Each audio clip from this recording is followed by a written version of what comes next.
Bay Area Brawler, Skylar Greenberg, and your Colonial Champion, Sean McCourt.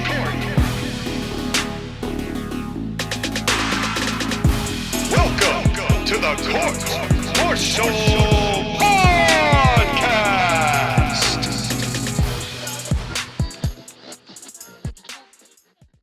And welcome, ladies and gentlemen, to the new year. It is 2023. The 2022 season has come to an end, and that meme has already gotten so fucking old, I'm not even going to reference it. Oh, yeah, I just did reference it. Shit. Crap. Retake. Nah, we're already too far in. We're gonna go with this. It's too late now! Hold on, let me get the bucket so I can bail the water out of the ship. Keep going, Sky. Anyways, it's the greatest wrestling podcast by Smarks for Smarks. It is the Court-Martail Podcast, here on a blustery, cold January day, here to talk about professional wrestling and all the good, bad, and ugly. And my God, was there a lot of good, bad, and ugly. With me is the man of the hour, the man with the power. He's not sweet or sour. He is the Colonial Champion, Sean McCarty. Well, I'd like to think after this week's events that I'm a little bit bitter, I'm a little bit tasteless, and I'm a little bit mad, but you can't put mad on a chocolate bar. But it's... M&M's tried. Well, it sure did, but boy, 2023, we are literally like a week and change in by the time you guys hear this, and what a week it's been. We've had an invasion, Sky. An insurrection, if you will, from a former leader desperately looking to retake his power that he lost. Except this one appears to be successful. Yeah, this time he actually can and has the authority to do it. Why did you tell him, Sky? Yeah, we're going to be doing a big old news of the week.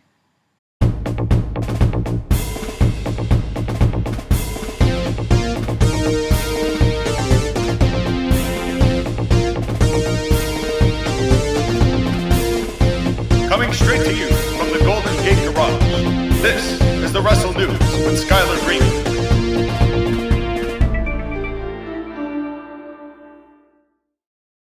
Alright, it's news of the week, boys, girls, and children of all ages, and we're here to talk about the biggest things that have happened in wrestling, and we have to start with the biggest one.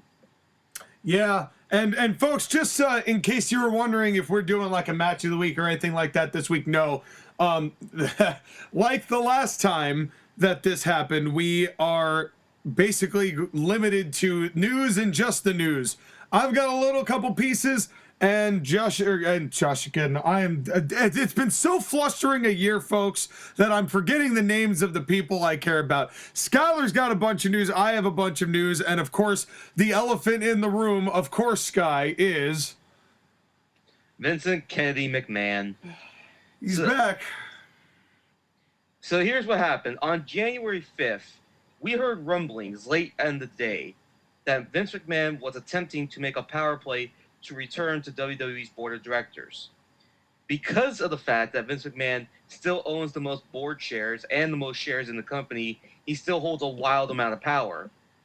And it officially happened. On January 6th, the following day, Vince McMahon officially was put back on WWE's board of directors. And here's what officially happened based on the documents that are filed with the SEC, is that Vince McMahon and Michelle Wilson and George Barros are back on the board of directors. The reason why those other two people are important is because they were both Vince McMahon employees. They sure were. And they were directly people who were underneath Vince McMahon.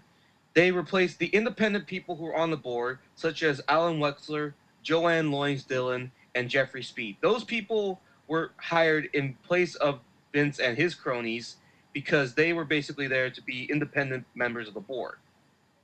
Right. This is one of those things where, like, Vince McMahon has gotten back into position in WWE. And the reason why is that supposedly he wants to be there for the eventual sale that will happen. Because there's been a lot of talk about WWE selling the company to another organization. Now, we're going to talk about the selling part in a second, but let's dissect the first part. Vince McMahon is back on the board of directors. How do you feel about it, Sean? I still don't know. I still don't know, because realistically, real talk here, we all knew that this was probably going to happen. Like, if this man has 80% of the voting power, there's only 3 people in the world that have shares that are B class, which are, and the only way you get a B class share is if your last name is McMahon. Not even Trips has B class shares. Everyone else has regular peasant A class shares. And as a result, the difference maker there is that a B class share, you basically get 10 times the voting power of an A class share, which means that Vince McMahon had control of 80% of the voting power in the stock of WWE. So it was going to happen eventually. The real question here is, in what capacity and where exactly are we going to see and feel Vince McMahon? Because if it is true, and that the word right now is that all that he is there to do is sell the company, and the rest is going to remain the same. You know, Triple H is still head of creative. Stephanie is still, chief branding officer and co-CEO, with Nick Khan and I forget who the other one is. Now that they're going to be doing this whole, I believe it's just those 2 at the moment, but depending on how the sale goes, the real question is it going to be a situation of, I'm going to sell the company and then leave, or I'm going to sell the company to somebody who's going to let me be back in charge and do all the things that I wanted to do to begin with? And I don't know the answer. Well, the problem is that we don't think like Vince McMahon. Neither of us think like him. So it's one of those things where we can't answer that question. Yeah, or is this just a plan to just scorched earth WWE and go, you want to screw with me? Fine, I'll screw with you and just bring it into the ground. I brought it into the earth and I'll take it back. You know, that's honestly another way that he could totally take this. I don't know. It's hard to say. It's way too early to tell. Right. The one thing it kind of is indicative that Vince McMahon always was going to come back. It wasn't a matter of if, it was a matter of when. Yeah. And the answer is 4 months. And we said that, well, 6 if you count July, because that's when he stepped down and retired. So we got 6 good months out of Triple H as the booker and as the head of creative and on that particular administration. They're saying that the sale could take anywhere between 3 and 6 months, but a lot can happen in that time regarding what we see on the show and what the attitude is going to be of the talent backstage, who have all been lured back by the "he's gone, you don't have to worry about him" deal. Now look who's back. Right. And here's another interesting thing. When you look at it, Vince McMahon coming back is actually good for the stock and the potential sale. The stock went up $17 on the New York Stock Exchange on Friday, January 6th. WWE stock gained a significant amount of value. Well, and I think the real reason there is that whether he's there to facilitate it, strictly speaking business, there is definitely a respect to Vince McMahon in the business world. Even though he has little dick syndrome about the S&P 500 and whatever, but if there's anyone who's going to be respected on the WWE side to broker a trade of what exactly is a good question, or a sale of same, they're going to want to deal with somebody who has the business industry and history like Vince McMahon in something that large and that monumental that they were planning to do for a long time. It's not like Vince came back and suddenly had the idea of, hey, I want to sell the company. This is something they've been thinking about doing for at least 3 or 4 years now. True, but the thing is that now, especially with Vince McMahon coming back, they changed one of the major bylaws of the company, which is that any media rights deal or the sale of the company cannot be executed without Vince McMahon signing off. Well, because he's the one at this moment who is going to be brokering all of those deals. And I'm not surprised. He's the one as the majority shareholder. He's the one who's got the most to gain or lose by having the right people in place as far as those deals going through. You know, I don't necessarily say that Vince McMahon as a business person is in a terrible place here as far as what he's doing if all he's doing is brokering business. If he starts sticking his feelers into the wrestling talent, that's a different story. Right. Now, before we get to the wrestling stuff, I want to stay on the business thing because there's something I want to point out with the board of directors. So the three people that Vince McMahon outed were Jeffrey Speed, Alan Wexler, and Joanne Loynes Dillon. Let me give you their backgrounds, and I'm going to set this up, okay? Please do. So Speed is a former Disney executive, and he was a former CEO of Six Flags. He's been on the board since 2006 and had a prominent oversight role as the chair of the audit committee, and he was a member of the governance committee. Huh. Okay. Now I'm going to set this up.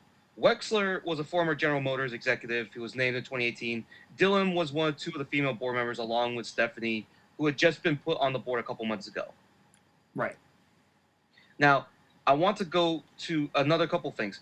Along with those three, two other board members resigned after Vince McMahon got on the board. One of them is Ignaz Lahoud. He's not a major thing. The other one is Manjeet Singh. Do you want to know why this man is important?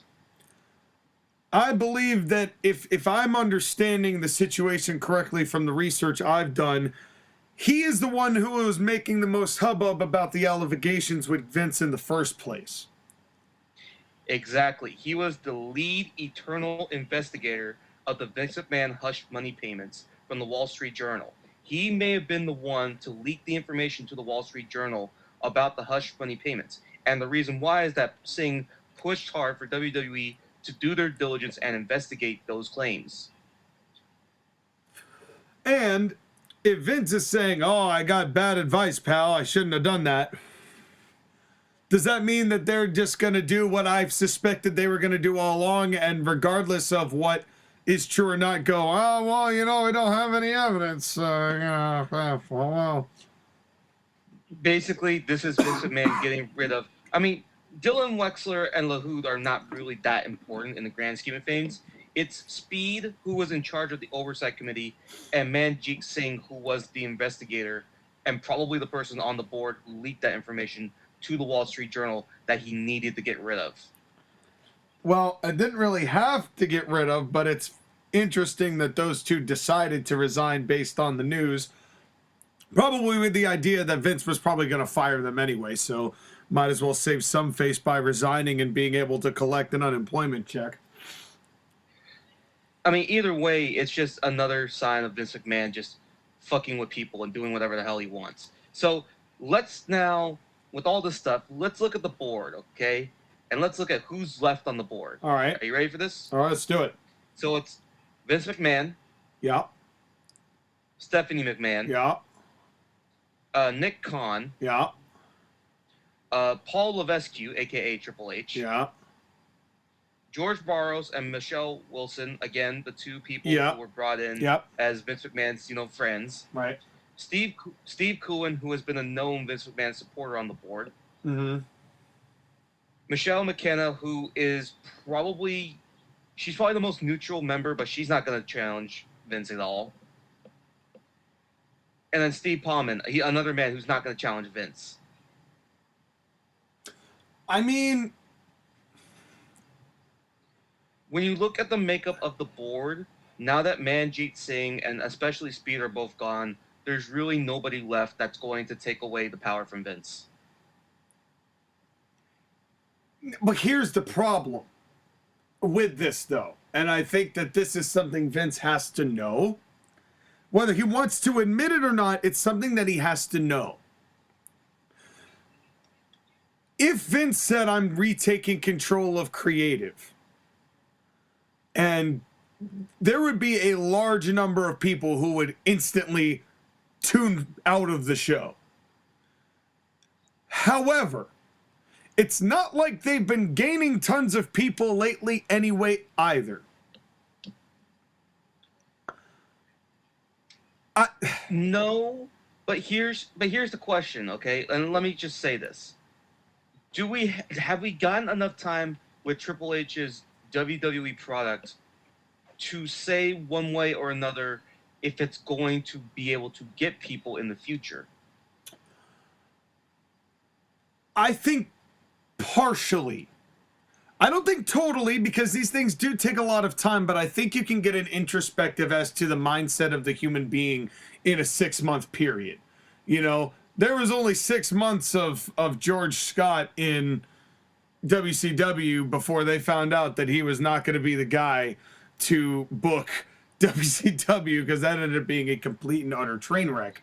I think right now what we've seen from Triple H is that his whole goal was to be kind of the placeholder booker, because really all that we got from Triple H was some good NXT flashbacks as far as more sensible finishes. Definitely, the finishes have been a lot more coherent in their booking, but at the same time, we have not seen anything ground-shatteringly format different. It's really just Triple H's take of Vince's WWE format. And that's really what NXT was too. It's just, it was a lot more palatable under Triple H than it was Vince. And I maintain that that is still the case. But there is also a lot to be said about the people that he hired back and how insane. It's kind of like, for every Danny Garcia in AEW, there's Johnny Gargano in WWE. And nobody's like, and everyone's like, why is this guy so deeply entrenched in our television? And maybe that's why the ratings have been as low as they've been. You know, Triple H does some things right, but there's still things and growing pains he's going to have to go through with a main roster audience that is inherently different than what NXT fans enjoyed. Yes, but again, 6 months is not that much time to change something that's been happening for over 30 to 40 years. There's a lot that's going on with what Vince McMahon is doing, and you can't change something that's been entrenched for decades in 6 months. Well, let me ask you this then, Sky. Are all those little administrative changes that we were talking about and that Triple H was going to try to do, as far as straying away from gimmick matches, as far as them being pay-per-view names, does that all get thrown out the window now? Is Triple H solely in control of what is being written storyline-wise for these shows? Is he even allowed to make those changes anymore? Are we getting Money in the Bank every year? Are we getting Elimination Chamber every year? Are we getting Hell in a Cell every year still? Those kind of changes that we were hoping for in a Triple H administration may no longer or may never have ever been realistically in his power to execute. Now what? Well, now the thing is that we have to wait and see. And you and me said at the beginning of this, is that when Vince McMahon was taken out of power of creative, we said it was going to take a long time for Triple H to change things and make things different. And we still have to go with that. It's still going to be a thing. It's just, how long is it going to take? Is it going to take forever, or is it going to be relatively quickly? And the answer is long time. Well, it's going to take a long time, but also it could be completely different people in charge of who's doing what in the next 6 months. You know, now everything is thrown completely into flux. I mean, it's at first, when this originally happened with Vince back in July, the transition was smooth. We kind of knew who was going to be taking power from who, and that we figured all that out. Now with Vince coming back and busting down the door and taking out opposition, now we don't know which goddamn end is up. And my personal opinion on this whole thing is that if Vince truly stays out of this creatively, and Triple H is still left to make those same changes that we hope for, and he's allowed to do the long-term things that we're hoping formatically shift with WWE, then I will not mind Vince being back to facilitate a sale and doing business side of things, because Vince is a good businessman. There's no disputing that. However, I don't think Vince has the capacity to restrain himself. Can he resist the urge to not change just even a little bit? Yeah. You know what you should do? Give him control of NXT. No. Vince, You know what? You're in No. charge of NXT. You do what we need to do. Hold on, let me grab Braun Breaker real quick. Okay, now you can do everything with NXT that you want to do. I'm going to take him up here. Now it's all yours. You go have fun. You do your Vince McMahon shit in NXT. We're going to be doing the real main roster shit up here. You can still get out your booking. No, you can write the whole show. We're not even going to give you writers. You just do what you want to do, Vince, and we will let it go on TV. Okay, hold on. Sean, this McMahon baby is Raw and SmackDown. Triple H's baby is NXT. There is no way in hell Triple H is going to give up control of NXT now that he finally got it back after its rainbow-induced drug booking in the last year. Yeah, but he now also has Raw and SmackDown. You know what? Give Vince Raw. Give Vince just Raw. Let Triple H work SmackDown, Triple H work NXT. But didn't we say that before? Haven't we said that before? This is the worst part about Vince McMahon and the McMahon family, is that this is the authority angle stuff that we've been getting for 25 years. I'm tired of it. Can we just get over all this bullshit? Well, I feel like there's a quote that kind of accurately describes this situation and continues to describe this situation. Always will describe the situation. And it's the same damn pipe bomb we always quote. And I'd like to think that this company would be better after Vince McMahon's dead, but it's just going to be taken by his idiotic daughter and his doofus son-in-law and the rest of his stupid family. And really, it's not like we saw any major... I mean, we saw some trickles of hope with Triple H, but by and large, the shows Raw and SmackDown as a whole, I mean, it's been rough. It's been rough. And the people that they've chosen, and I know Triple H kind of got the bad end of the people that they brought back, you know, because there's quite a few people they brought back that just have not delivered, aka Flop Dollar. Right, and also that half of the people that he would really actually want are currently in All Elite Wrestling. Yeah, that's another part of it. And I think also another part of it is, I know this is going to sound bad because he's the best part of the entire company, but I don't think the company can properly move on until Roman Reigns is no longer champion. It's really tied to it. I know that that's a weird thing, but like, because Roman Reigns was that Vince project, that you are my guy and I am gotta have you on top for as long as I humanly can through the throats of the people. And this is no knock on Roman Reigns, right? I love Roman Reigns. Everything he does is beautiful. He's been one of the best things in it. But so long as Roman Reigns is on top of the company, people are going to be in the mindset that Vince McMahon is still in par with what's going on.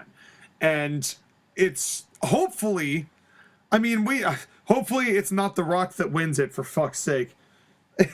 But, realistically, it would be Cody Rhodes. Well, I think, here's the thing. Here's a hot take. So one of the pieces of news that's kind of tied with this is that, and we're going to get back to Vince in a second, that Roman Reigns is facing Kevin Owens at the Rumble one more time. How unrealistic is it to think that Owens wins one of those belts from Roman Reigns at the Rumble and they do some sort of both nights have a different belt on it? It's not gonna happen, okay? I don't know. Listen, with Sami Zayn, they're teasing him turning now, and Okay, here's the thing, okay? In the ultimateness of this is that, yeah, sure, Vince McMahon is back in control. And sure, he's probably going to bury Kevin Owens because that's not his guy, it's Triple H's guy. There is no way in hell they're going to end Roman Reigns' legendary title reign at the Rumble with Kevin Owens. Wait, Sky, it's not the Universal belt, it's just the WWE belt. Okay, you could do that, but honestly... Then you wouldn't be you wouldn't be interrupting the longest reign of all time.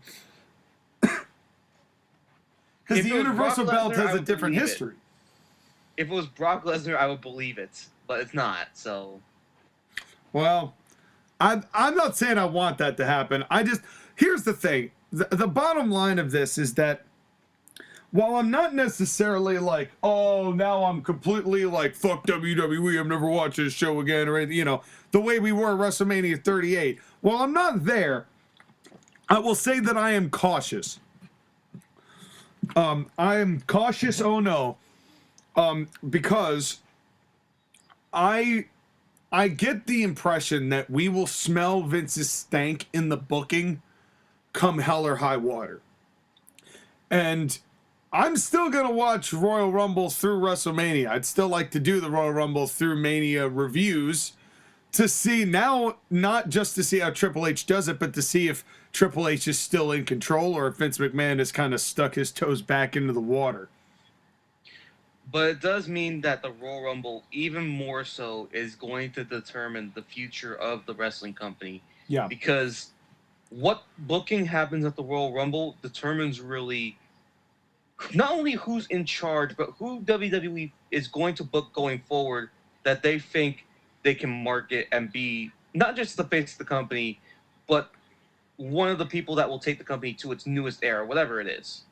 And I'm deathly afraid. And I'll tell you what, if Vince is really kind of pushing a way to get this company sold, is it out of the realm of possibility to believe The Rock will be the one to end the reign?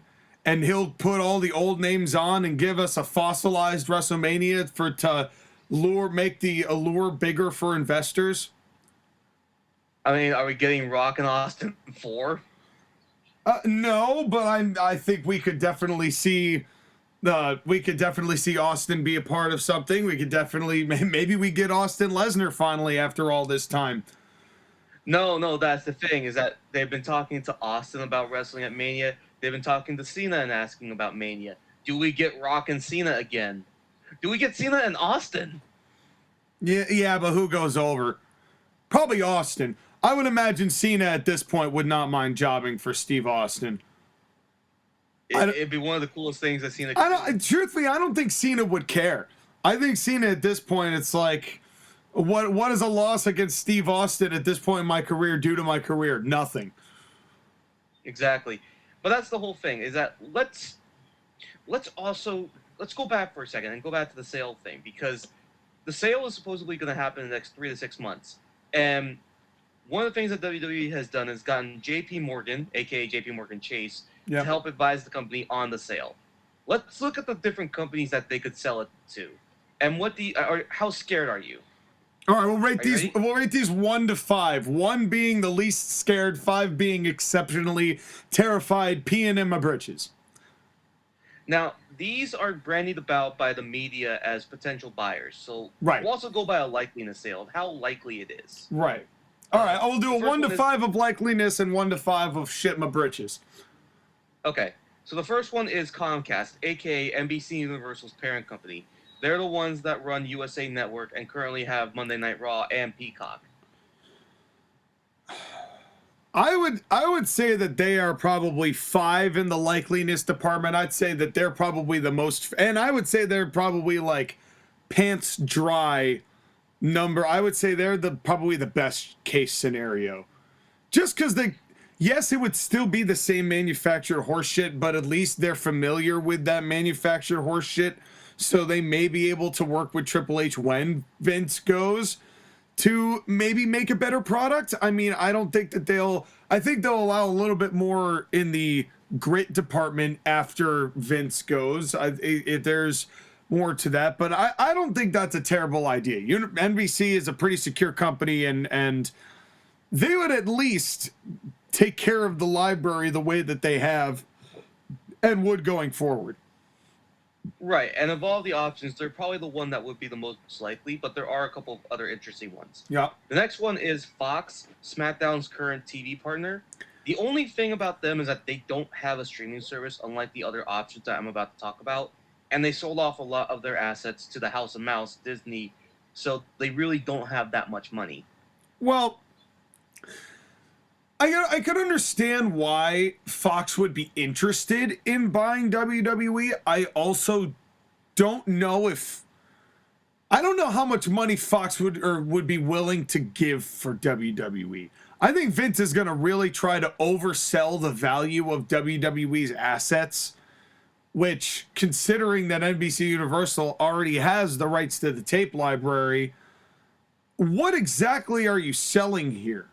Because is it just the TV shows and the TV time, or is it the deals for those networks? It's just interesting is it just shares? Is it just majority shares? To me, I don't know whether Fox would take Vince's overselling price the way that somebody else might. Because I don't know, like you said, I don't think Fox would take the bite on that one. As far as if they took the company, I don't know, a little trickle in my pants, like a 1.5. And the thing with Fox is that, again, of the major media companies, they're the only one that doesn't have a streaming service. So what they can offer WWE is quite limited. Yeah. Again, it's worth mentioning because they have SmackDown, so they are familiar with WWE. Well, yeah. I don't think they don't have the money for it. Next, speaking of the House of Mouse, Disney. Here's the thing. If Fox ended up buying WWE, I feel like inevitably it would just end up here. You know what I mean? It's like, I don't know if realistically speaking, Fox would really be able to maintain or hold those assets and probably get it there. I just don't want to see a bunch of generic bald dudes invest Steve Austin at Disneyland.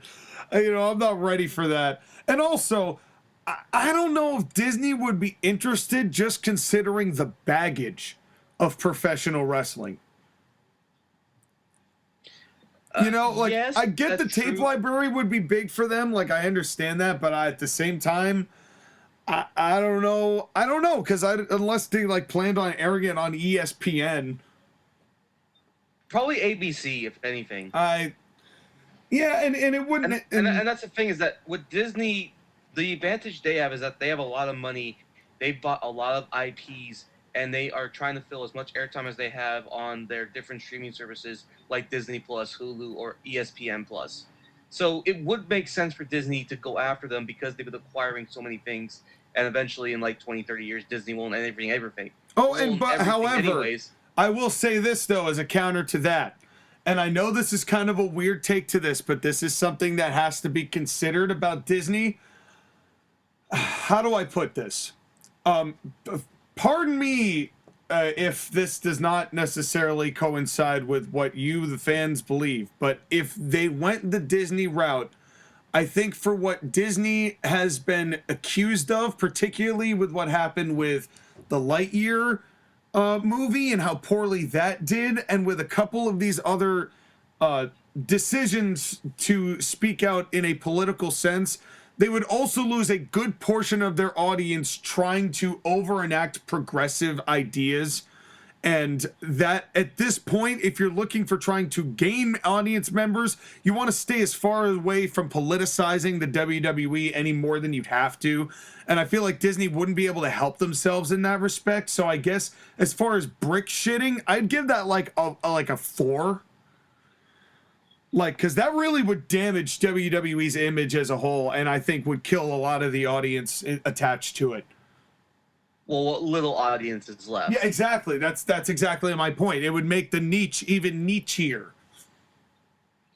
Although it would be very interesting because WWE in its history has always been more right-wing than left-wing, and Disney's more of a left-wing company.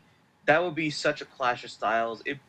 I honestly, I kind of want to see it as a masochist just to see what kind of damage happens. I think there'd be some people who would definitely embrace the change, and I understand why they would do that, and I'm sure there'd be some things that would improve for the better, but I know that there's also a lot of people who would detect that change instantly and shut it off instantly for, the second they try to really, push some sort of boundary that WWE would be known never to cross. And right. that's where it would be, and I'm not saying any one is right or wrong. It's just when you get to a position where while they're right wing, they're not necessarily going out and acting political all the time or saying any specific political thing one way or another, or you can't blame WWE for pushing an agenda besides Vince McMahon's. You know what I mean? And that, changing the integrity of that one way or the other, I think would hurt WWE in the long run. And I think that Disney would cause some damage in that respect. Right. Now, are you ready for the fun one? Keep them coming. Warner Brothers Discovery, if they choose to get rid of AEW and put WWE in their spot. Here's the thing. I'll tell you. Here's the thing. I honestly think that would be better for WWE if Triple H is still booking, because you're going to be able to get away with a lot more shit. And as a result, if you really wanted to make some format changes that you really wanted to make a difference with, that would be the network to do it on, so long as you're not going, too overboard. But given AEW's example, I don't think they would. I think it would be if Discovery bought it, and they would probably be thankful that they finally got a wrestling company that had a stable format of how to do things and some decent management in charge, which is something they have never had on their program. From Jim Herd to Eric Bischoff to Vince Russo to Eric Bischoff to, you name it, to Tony Khan. It's one of those deals where it'd be funny if it happened. I don't see it happening. Particularly because they've already got more money coming in the form of the cons of AEW. Not to mention that Warner Bros. Has also been doing a lot of cost-cutting measures lately, so it's not likely that they're going to be looking to spend that much money on WWE when other companies will offer much more. Well, and also I don't think that Discovery right now, especially considering that AEW may just get the axe, and think about how much money they're, not bringing in. I think that they would be another group that would not be bamboozled by Vince's overly exaggerated number. Right. Now, there's one other major one I'm going to bring up. I'm going to wait till the end. These are the ones that I'm going to consider long shots. They're not likely. They're just brought up as possibilities. Okay. So we're not going to spend too much time on these ones. Okay. Netflix. Aren't they still, kind of in the shits in their stock? Basically. So yeah, I was really I don't think that they have any interest in wrestling at all. They're barely getting their own production afloat. Right, and they don't have much history with sports outside of doing Formula One, which is okay, but it's only been a couple years. Amazon, I could see trying. Amazon, I could see, considering how much they vied to get Thursday Night Football, I could see Amazon being a dark horse to buy it. Yes, but we've maligned Thursday Night Football. You ask anybody who's a casual NFL fan up to the hardcores, they all hate Thursday Night Football, and they hate it that it's on Amazon. Well, and here's another problem too. If NBC still has the tape library, you're not going to get me convinced that Amazon and Jeff Bezos is going to whop out however much money Vince is asking for the shares without having the entire tape library to put on Amazon Prime themselves. Right. But again, Amazon is a long shot, but there is a possibility because they do have the money. I just don't think they're going to do it, but you never know. The next one would be Endeavor. Their claim to fame is that they bought the UFC in 2021. So it'd be full circle if Vince sold WWE to the company that owns UFC, considering he was thinking about buying it back in the late 90s. Yeah, I just don't see that happening. I mean, honestly, you want to talk about format changing, that would be format changing. Right. But no. And then there's a couple of other holding companies like CAA or Liberty Media, but I doubt they're going to be major business. But let's get to the one that scares me shitless. Are you ready? I know which one you're about to say. The Saudi Arabian Public Investment Fund. Yeah. I mean, considering what they just did with golf, with the LIV, and how controversial that tore the golf industry apart. You know, regarding like, you know, all of their courses and what they're doing there, and they've been trying to get leagues all over, and they're just spending money like it's fucking nothing. Or what they've been doing with soccer and basically taking the biggest stars of soccer to play in their glorified soccer league that's barely better than MLS.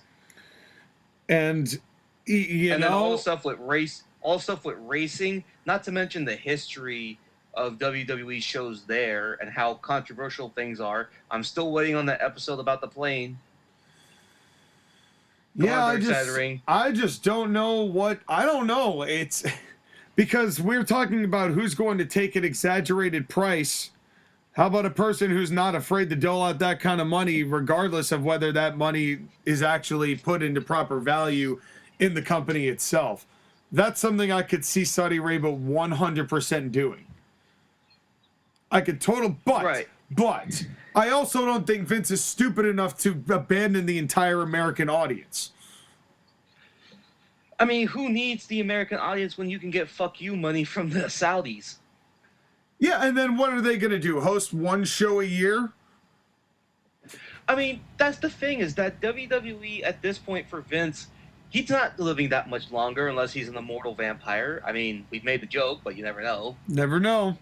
He could be locked up in that same cryogenic chamber as Walt Disney.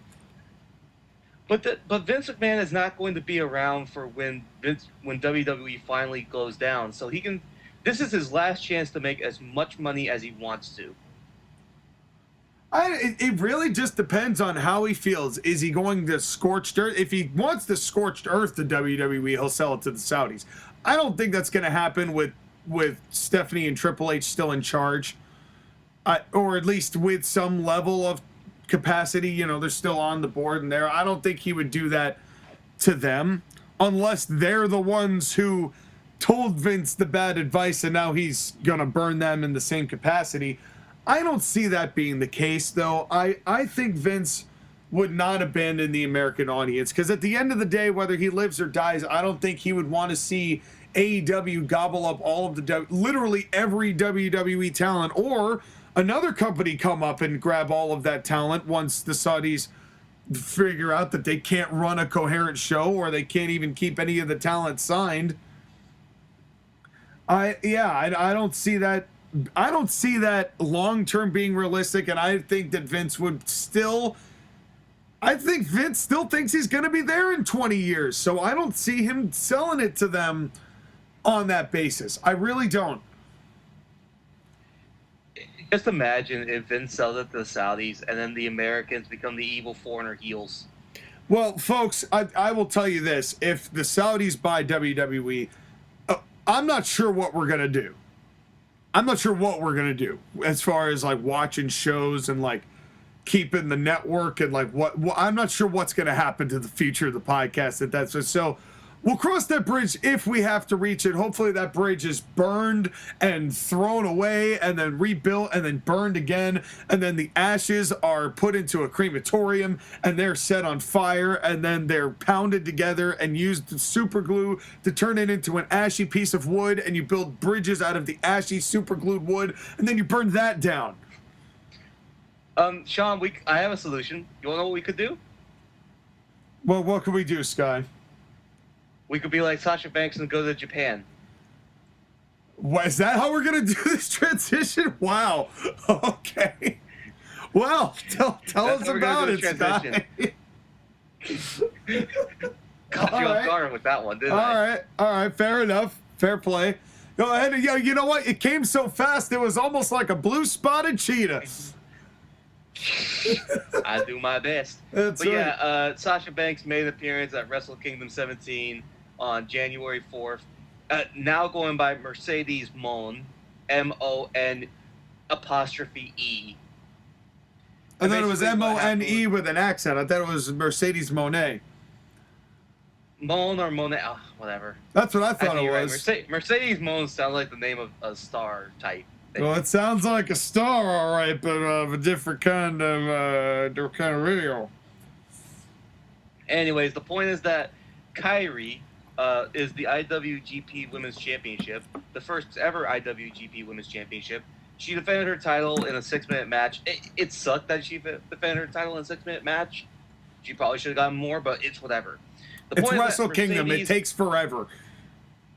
The point is that Mercedes Mone came out, did her entrance, and then attacked Kairi, and now she's going to challenge for that championship in my local town, San Jose, at the Battle in the Valley on February 18th. I am debating whether or not to go because that's the main event. Do it. Do it, Sky. Go see Mercedes Mone in person.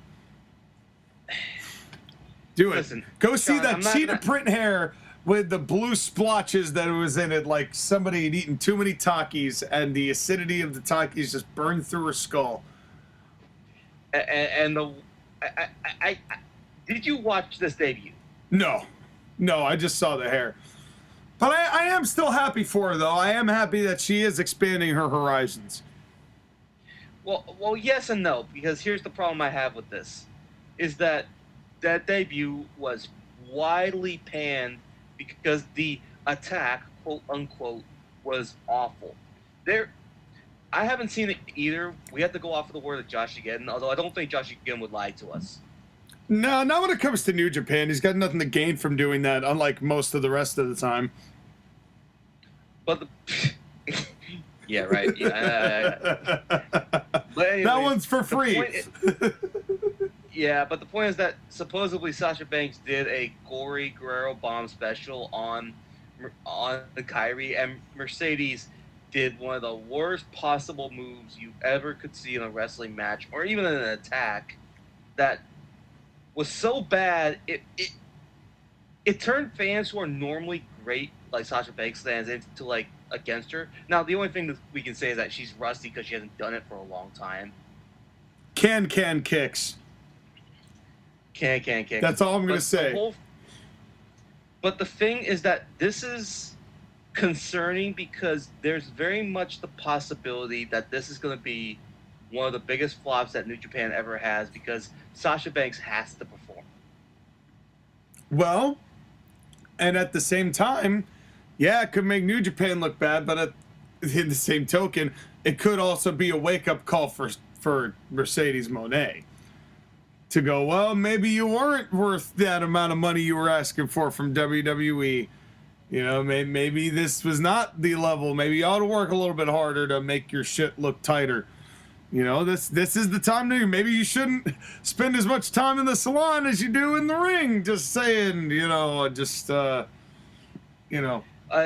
Do you know the arena that they're doing it at is the San Jose Civic Auditorium in downtown San Jose? It's a 3,000 seat arena. Do you expect it to be filled? They just announced the event, so we'll see what happens. There's going to be enough of an American audience wrestling that likes New Japan that's going to go. Yeah, I mean, it's possible. I mean, I don't know. It seems like New Japan in America, they've tried several times to put their seeds here, and they just cannot get them to grow. And, I mean, to be fair, one of those times they were just about to launch the show in America, and then COVID hit. Yeah. So then they were like, oh, no. What I will say is that as of today, January 7th, the majority of that arena has been sold out. Well, that's good for them. I'm glad. I hope they didn't buy all their own tickets to sell the scalpers. I hope so, too. So I'm probably going to... Here's the thing. I don't know if I should go to the show or not. I really am debating it because it's probably going to be one of the last times we get to see Sasha Banks. And I still have to debate whether I'm going to the AEW show in San Francisco. Well, see how you feel. See how the card shape. But well, speaking of AEW shows, that's another thing that we got a little bit of insight on because at Revolution, I believe it's at Revolution, we are getting MJF and Bryan Danielson in an Iron Man match. If there's any one match that's going to make me excited to go to that show, it would be that. Yeah, and I'm genuinely... I don't know, Scott. Here's the interesting thing. I kind of morbidly want to see how this Revolution stacks up compared to the other three we've seen. I'm not excited for it. And we reserve the right to fast forward anytime we want. Well, here's the thing: is that if I go live, I have to watch every single second as it happens. Well, Sky, if you want it, well, but is that a Dynamite or is that the actual show? That's the actual show. Say, Revolution is in San Francisco at the Chase Center. Right. Sky, you gotta go to that show. You've gotta go to that show. I don't want to go. It's AEW. I went to, hey, listen, if I had to go to AEW and see that Bridgeport POS show with a third of the people in attendance that there were the year before, then you could go to a somewhat filled Revolution show that may or may not have a actual good main event at the end of it. But that's the thing, is that it's going to be an arena that's full of AEW marks. I'm going to have to fight them as I'm leaving the arena talking about how shitty Chris Jericho's bat wrinkles are. But it's so fun, Sky. Take it from me. I had a blast shitting on everybody on that show. And I'm a loud dude in general. I'm pretty loud. I was in the back and I was still getting people's heads to turn. Trust me, Sky, it's a fun time. You won't be disappointed. Yeah, but the difference is that you went with 2 other people, so they had your back if a fight broke out. I'm going to be by myself. Yeah, but I see you working out at the gym. You got those gym reps going on. I think you'd easily body slave somebody through a couple of rafters. They say we want tables, you give it to them. Not to mention, if we really want to talk about it, wrestling fans are pussies, so... That's right, yeah. Who's really going to get into a fight with you at an AEW show? They don't want to spill their Mountain Dew all over their brand new title belt that they bought that night. By the way, do you want to know the outrageous prices for this pay-per-view? Oh, please do share. So, most of the tickets have been sold already, but there's a couple of tickets that are around. Let me give you row 3 floor seat. Basically, it's a seat next to the entryway as people are making their entrance to the ring. $1,308. Get the fuck out of here. Plus the fees. God damn, no. No, Tony. No, Tony. There's not a chance. There's not a chance I'm giving you that much money to watch your show. I paid $50 for the seat that I got. Right. That's the floor seat, by the way. Yeah. Like, the seat to be in the second section, or basically the 206 section, is like $400. God damn. To sit basically where you were. That's terrible. That's terrible. Right. Like, why so much money? Oh, it is a pay-per-view, I suppose, but I also think... Ticketmaster and that's another thing, that Ticketmaster can suck my dick. Yeah. Well, yeah, that's the whole thing, though. You know, they get them... You know, they always inflate the price that way, too. But, you know, at the same time, you know, here's the thing. The worst thing that happened to AEW was Vince retiring. What does this mean for AEW, too? Well, you know, that's the thing, is that Tony Khan immediately went on Twitter and started saying, things are not so bad now, are they? Oh, my God.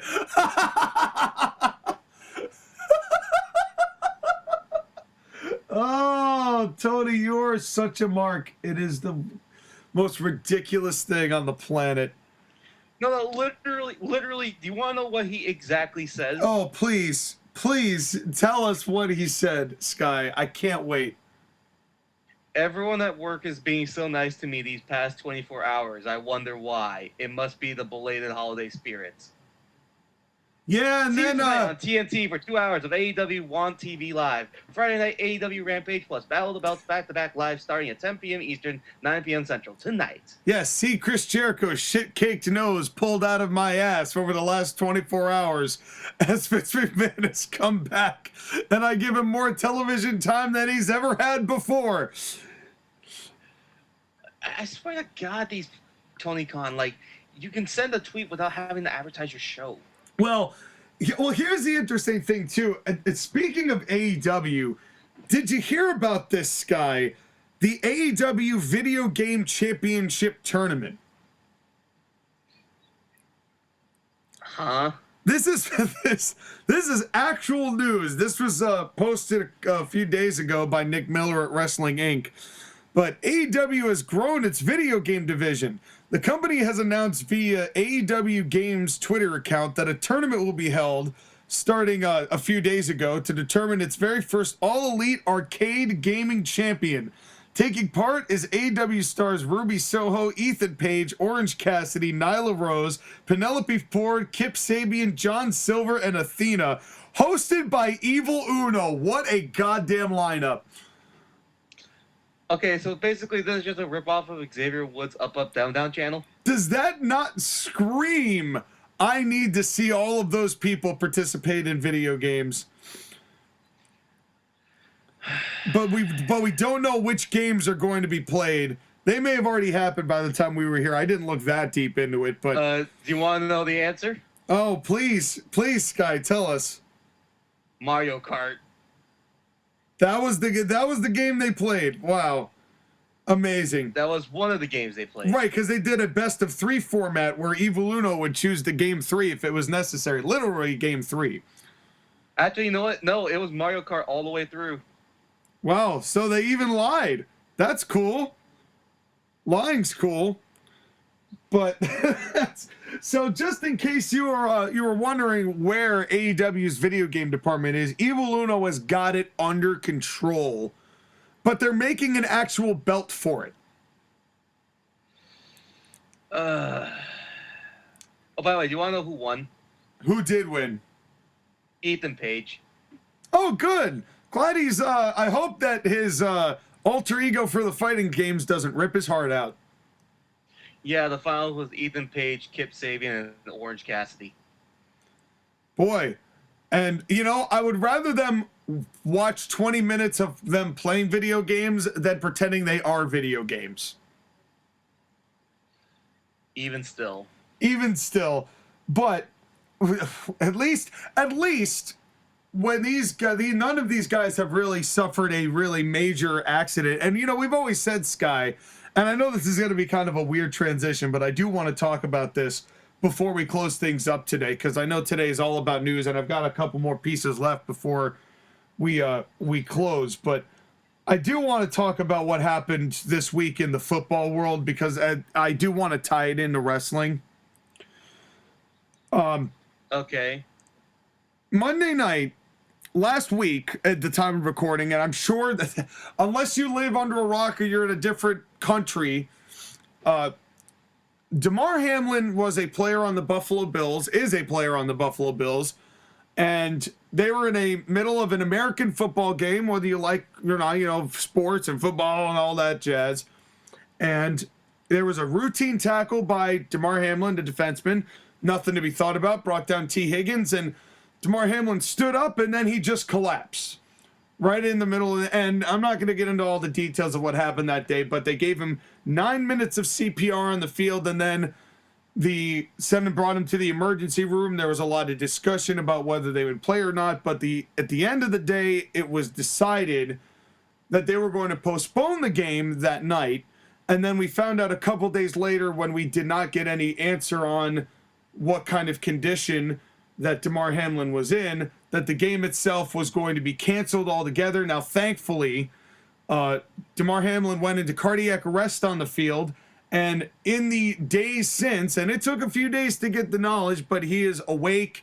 He has talked to his teammates. He's talked to his families. He's no longer in a breathing tube. He is still in the ICU, and they're still running tests and things along those lines. But for the most part, it's looking like he might just be all right. And the reason I want to bring this up is the way that the NFL handled that situation compared to the way that the professional wrestling world has handled situations of similar ilk. Well, hold on. Can I say something about this before we continue? Please do. Yeah, this is one of the biggest situations that has brought together the entire National Football League world and people around the world to basically do what they can for Damar Hamlin. Damar Hamlin had a GoFundMe, the Chasing Ends Foundation Community Toy Drive. It had a goal of $2,500 and had raised a couple $1,000s before the incident. Since then, it's gone up to $8.3 million. Yeah, I was gonna say it's up to 8 or 9 now, right? Yeah. $8.3 million, donations from all over. I will say that I did make my own contribution to it, as did Sean from the Court-Martail podcast. So keep on fighting, Damar. This is one of the most remarkable stories because he was basically, for all intents and purposes, dead for 9 minutes. And not only is he alive, but he's able to function. In fact, did you hear what one of his first words was when he woke up in the ICU? Who won the game? Who won the game? Yeah.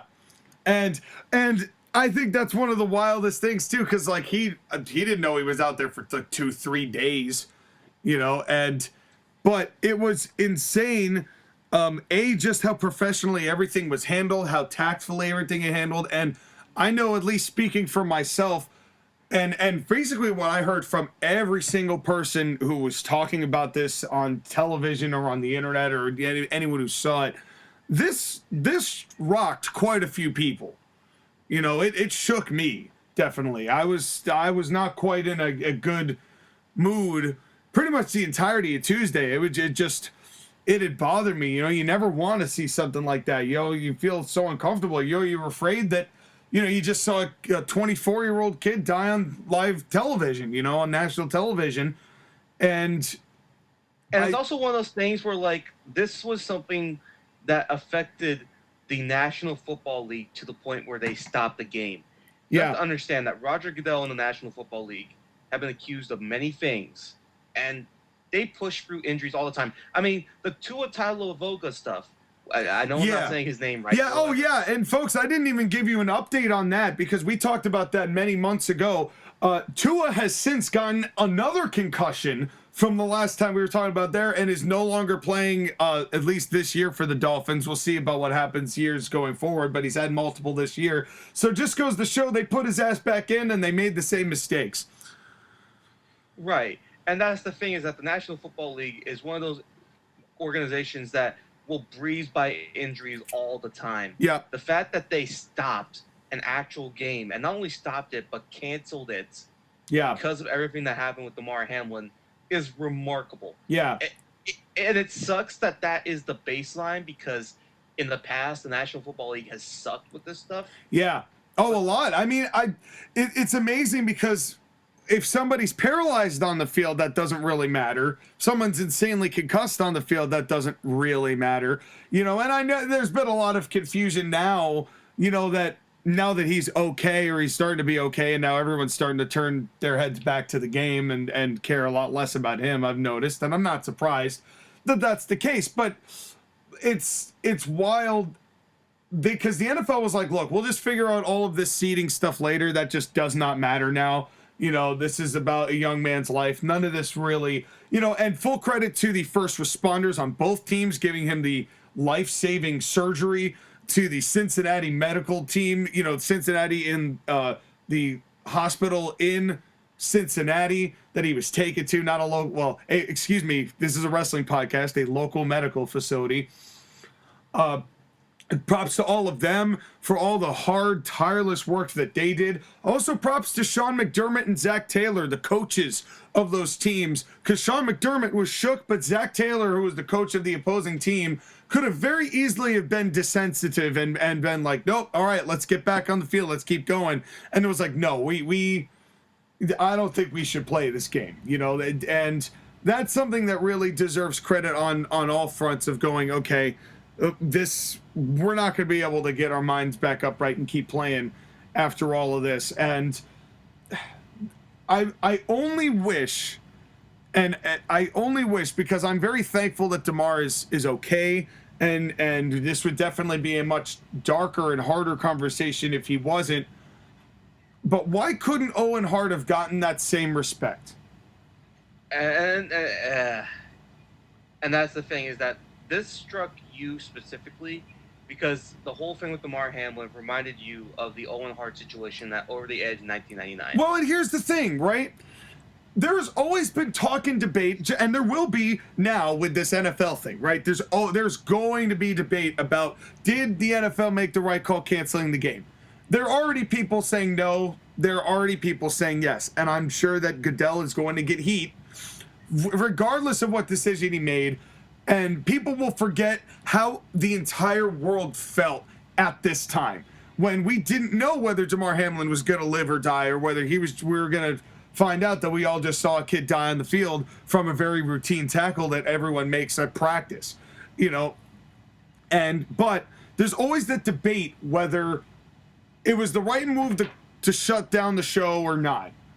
And I personally believe that the way the NFL handled this was about as well as you could have handled such an unprecedented situation.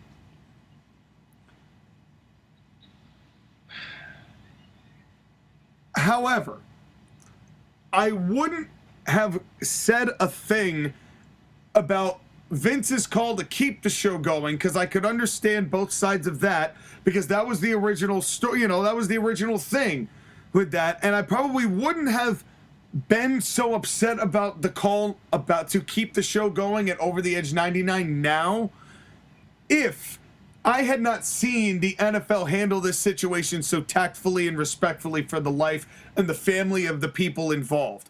And like you said, Sky, the NFL has been accused of some vile things and vile negligence on behalf of the players and inflicted to the players.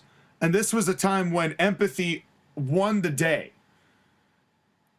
And that was a situation where you didn't know, it was a young man's life or death. And really, at the same time, we didn't know that about Owen either.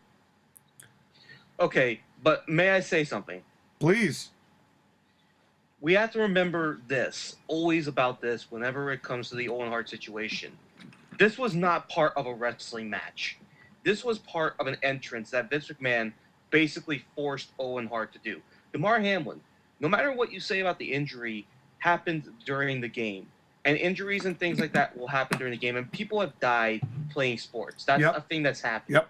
As much as I'm glad that Damar Hamlin is okay, sometimes things like that can happen in the sporting world. And it sucks when it does. And that's the difficult part about it. 100%. But the gross negligence of Vincent Kennedy McMahon to force Owen Hart, who is not a stuntman, to descend from the rafters from shaky grading material stuff and basically drop 60 feet from the air without confidence is bullshit. Vince McMahon, you are a murderer, whether you want to admit it or not, because you murdered Owen Hart.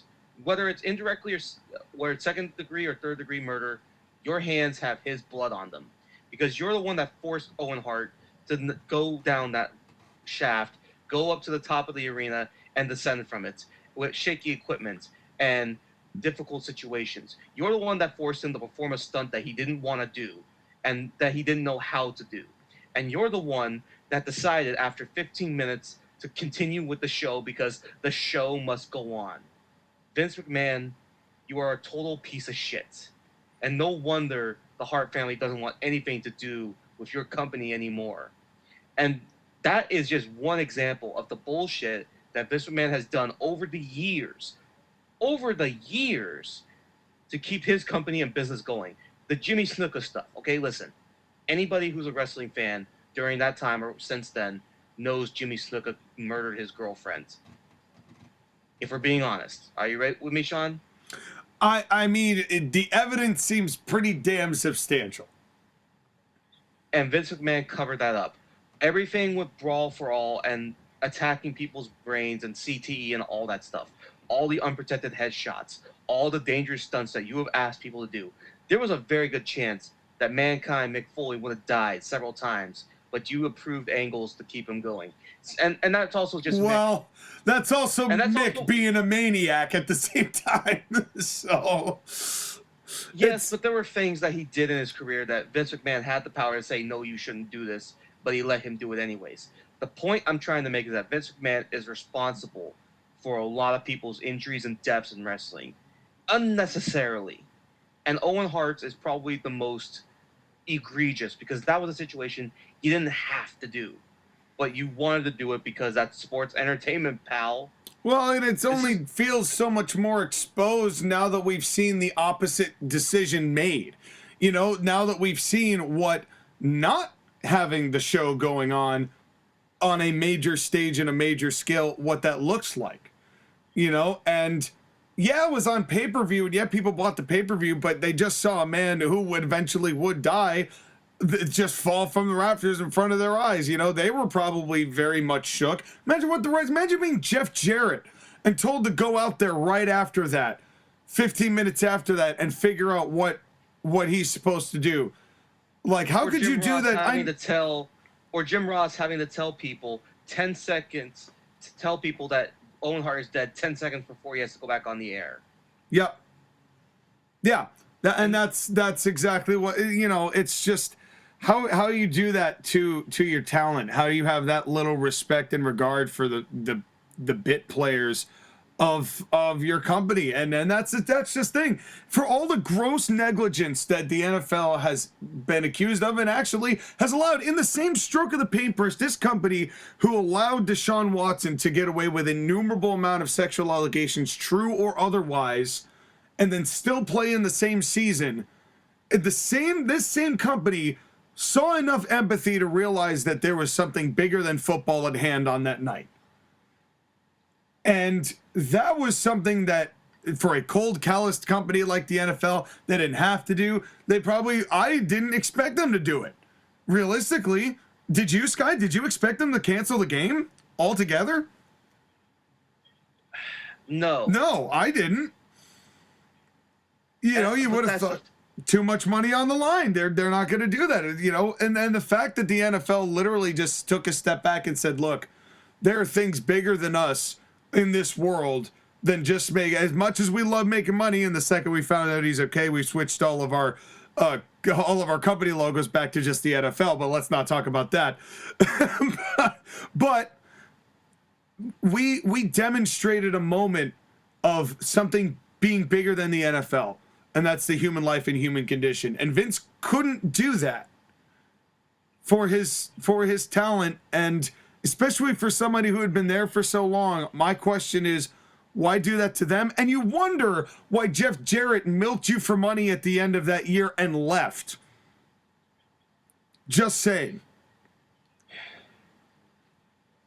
You can't tell me that night wasn't part of why Jeff did what he did.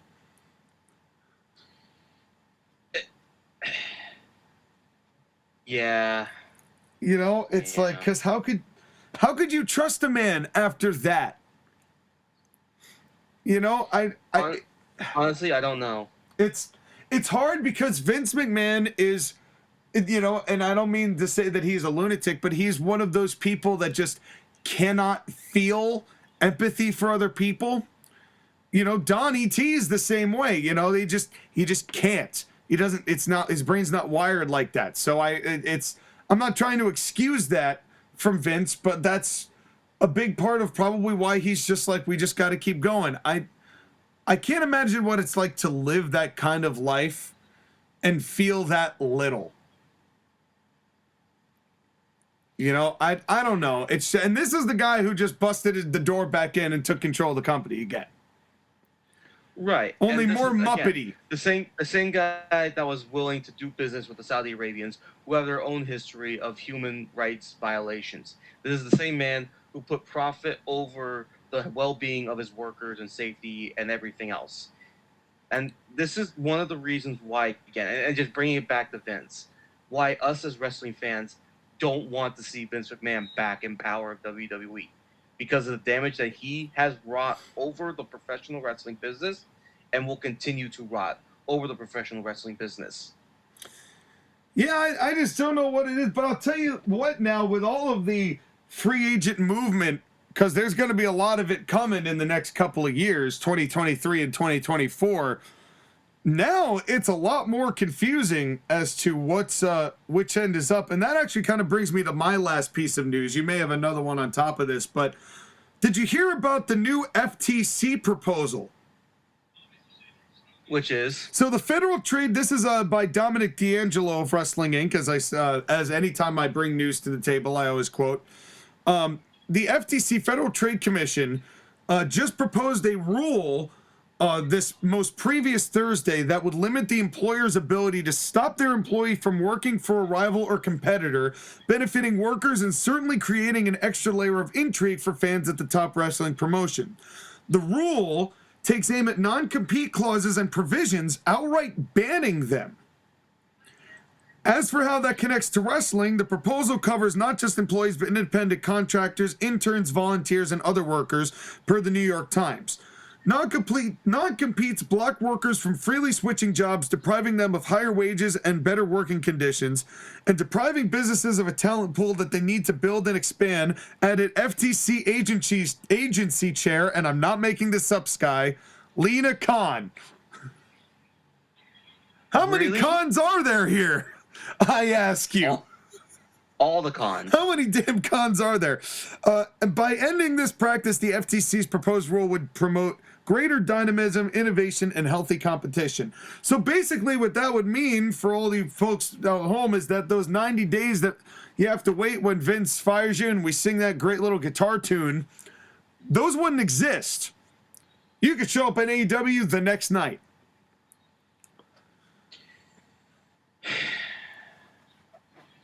I got nothing for this, honestly. I have nothing for this. I think it's going to be intriguing if it really is a situation where Vince comes back and is more back, and who leaves and who pops. And I think having a day after, a couple days after debut would definitely at least spice the feeling up that things are fastly moving in one direction or another.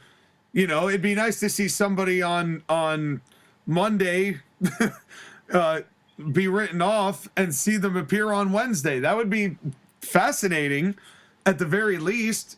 I don't trust either booker, but still.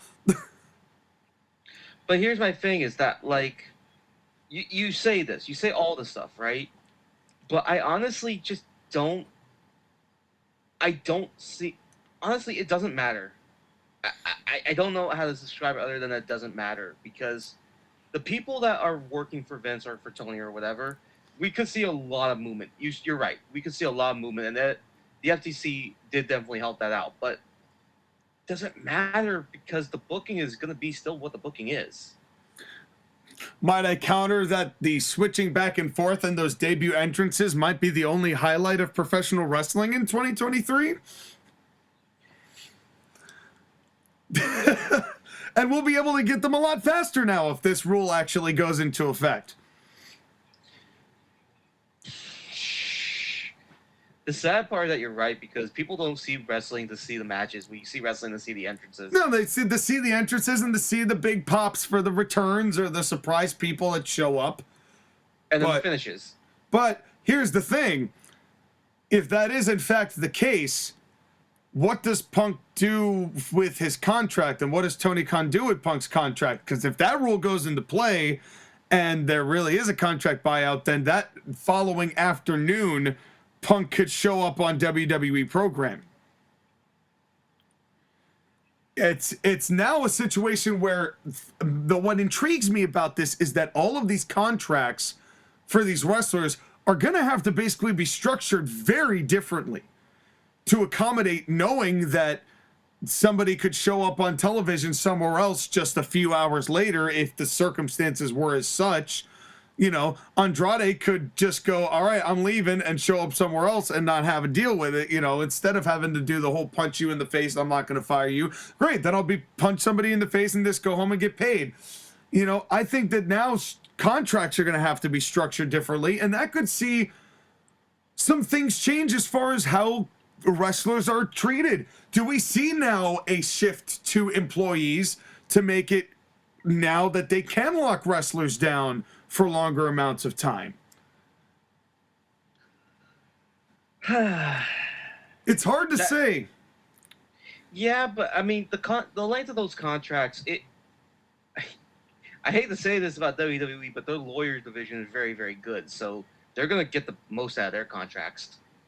Well, and they're exactly what they're going to do. But now that if it does go through, right? None of this has been passed yet. But if this goes through, what does that mean for the current contracts of the wrestling talent that they have?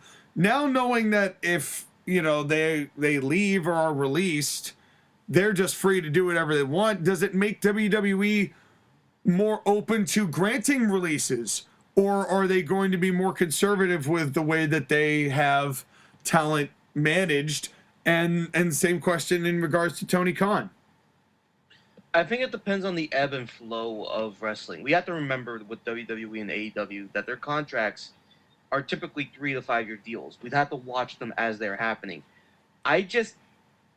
My only concern with this is that we're talking about a lot of things with WWE and specifically WWE and how their contracts are going to be structured and going forward what they do and don't do. Again, all this does not matter because what really matters is the booking of AEW and WWE going forward and what they do and don't do. Well, and a lot of that is really dependent on kind of the core of what we've talked about all day, Sky, and that's the sale of WWE. Because that's going to change. We said that Vince stepping down was going to change everything. Vince coming back and selling the company really will change everything. And whether it's for the better or the worse is yet to be determined. But let's be clear about something right now. The fact that Vince McMahon is back in WWE and back in control opens up a lot of possibilities for worse things to continue to happen in the wrestling business, both on screen and behind it. Yep. And I'm going to be honest, okay, Sean? There is the possibility that if Vince McMahon is in charge of creative again in WWE, I'm going to go right back to not watching shows again. Oh, 100%. 100%. Like I said, we're going to go through Royal Rumble. We're going to go through WrestleMania. We're going to see if we can smell the stank of grisly death known as Vince McMahon. And if we can, we've got plenty of old school shows to catch up on. We've been trying to do them. I really enjoyed the summer of going back in time, as it were. I have no problem doing that again to watch wrestling when it actually meant something. So we're just going to have to keep our finger on the pulse of what's going on. And you're going to be able to know that, folks, if you like, if you share, if you subscribe, if you switch that bell button to all, so that everything that we post, you'll be the first ones to know about it, including ACPW versus NWL Season 4, the draft coming up in a couple weeks. We've got the live streams regarding my fantasy booking when I was a child and teenager, NWE, National Wrestling Entertainment, Chapter 1. That's going to be coming up in a week or so's time. And as well as the Royal Rumble review at the end of the month, and a regular show next week, unless there's so much more news that we have to do another straight-up news show again, which is, at this point, Sky, is a very real possibility. Yes, it is. But, and just one final PSA, folks. Whenever you have an immortal vampire, make sure when you're killing it, you take the wooden stick and drive it all the way through the hearts.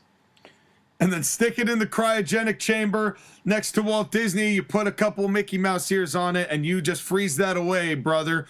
And and you stick that back, and you wait until the zombie apocalypse, and then you pull him back out and take care of business. But speaking of things we're going to be putting away until next week, it is about time for this show to close, and it is about time for our first commercial break. Sky, a wonderful round of news, and this year is only just beginning, my friend. This was not a wonderful round of news. This was a terrible group of news. Well, what you're talking about. Terrible news held by great podcasters on a fantastic podcast. Okay, sure. We'll pat ourselves on the back for covering things that people have already been covering, but yeah, sure, why not? That's right. You know why? Because that's what we do here at the Court-Martail Podcast. You get the one and fresh only take of the Bay Area Brawler and your Colonial champion right here. The podcast made by Smarks for everybody, not just Smarks, but for the world at large. And until next week, folks, thank you all for watching, and we will see you right after this.